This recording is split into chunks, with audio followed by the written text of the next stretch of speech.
coming, keep coming. 10. Okay. I'm scared. Oh, yeah. Nice, nice, nice.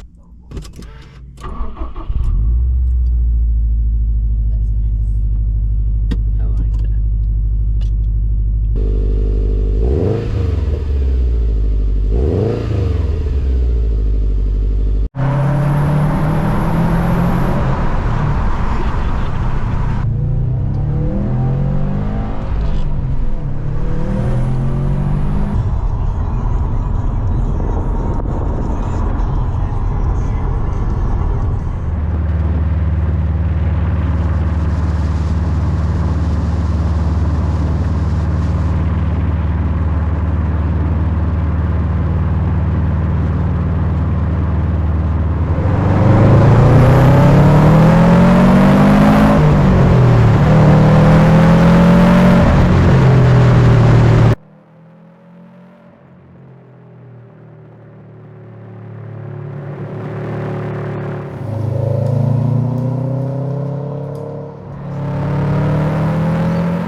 We'll see how long that camera stays there. It is not secure at all. We are in a 2021 STI. It's pretty much bone stock except for the exhaust. I believe it's a catback exhaust. I haven't even been underneath this car. I have moved up to Breeze up in Queensland. I've been there for a while now, like about a month or so. This popped up, but it was down in Canberra. So my mum drove down to Canberra to go pick it up for us. And then we went and met in Sydney, picked it up from Sydney, road tripped it back up. It's given me a good chance. Jesus Christ, the camera's sliding. And it is my first ever experience driving in an STI, being in an STI. But this thing has got the, I believe it's the 2.5 litre EJ something, something, something. I didn't read the brochure because I don't care about the brochure. I'm not here to give you specs. But it is one of the nicest things I have driven so far. Gearbox feels great. The power comes on smoothly. There's actually power. I can adjust the throttle response with this little dial down in the center console. Having a 6th gear is so nice on the highway. If I had tried to road trip my car up to Breeze, 1, I don't know if it would have made it. And 2, 5th gear in that thing sitting on the highway would be sitting at about 3,100 RPM. I don't know how this is gonna go. Hopefully the camera doesn't move too much.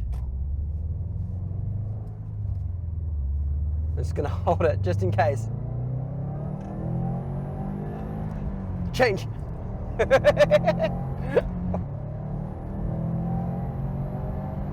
Oh, it just pulls so nicely. This is going to be the daily driver, so nothing wild's gonna be happening to it. It's already firm enough on the road, so I'm not really gonna be doing any coilovers or going any stiffer springs. Even sway bars, I don't need to do any sway bars to it because it's so planted going around the corners as it is that there's not really the need to do that. Probably the only things I would bother doing is maybe things like the sway bar links. If and when they go out, I can just get some heavy duty links just to sort of make sure everything's locked in and doing its job. And then maybe like pitch mounts, like the engine pitch mounts and gearbox mount, maybe go to something a little bit firmer, something a little bit more solid with some polyurethane bushes rather than the rubber. But outside of that, maybe some different wheels. Not a huge fan of these wheels. That's for later down the track. Once the rubber on these ones is gone, I'll probably drop down to like an 18-inch wheel just to get me a little bit of a thicker sidewall, because a lot of the roads I drive on, they sort of look like the landing on the moon, just craters everywhere. So having that little extra meat on there might, 1, soften the ride, and 2, less chance of like ruining a rim. Then we'll start looking at things that like maybe a downpipe intake, just so we can get a little bit more of the intake noise and just get it retuned. Just because it is meant to be the daily driver, I don't need to be going anything crazy on it. But all those modifications are later to come. This thing is so sick to drive. It's so comfortable. I have working aircon. That is unheard of with any of my cars. My WRX has aircon, and you push the button and it doesn't do anything. The Skyline has aircon, but that also doesn't work either. I in fact only get hot air, even if it's on cold or hot. It's just hot air all the time, so that thing needs to get brought up here during the winter. There's not a chance I drive that during the summer up to Queensland. And of course, with this thing, I had to go with the STI blue. There's no other color I would have got one of these in. Huge bonus, it had the sunroof, because sunroofs are just cool. I got that 6-shot coming up to Queensland. Just hold the GoPro out the top there and gets a nice little like bird's eye view, sort of looking down. I don't know how to describe it. It just looked mad. We got some seat warmers in this thing. You might use it 10 days of the year for the really cold mornings. The sound system in this thing, I've never heard of the brand of this sound system, but it sounds sick. There's even like, there's a mini sub in the rear parcel shelf. I think it's like an 8-inch sub or a 6.5-inch sub, but it sounds like, for a standard system, it sounds sick. But like, old mate on the bike that just went past, he's got Black Betty blasting as he's going down. And that's the problem with a car being too good. It's like, what do you do? No point upgrading the sound system, it's already good.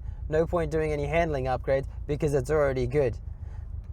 Don't really need to do, like, realistically, you don't need to do anything in terms of power upgrades because it's already good. But I just want some sound, so it'll be intake and downpipe.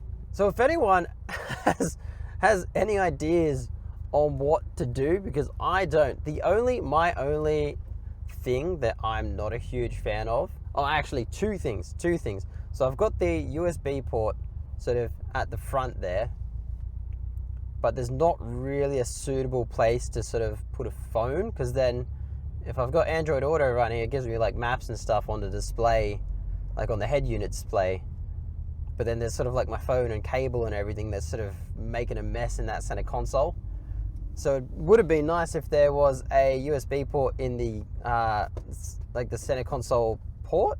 I want a USB in like here. That way I can just sort of plug my phone in and it stays like hidden, just to tidy up the front here. And the red. Why would you put red trim, seatbelts and seats on the inside of a blue car? But outside the scope of that, this thing's just nice.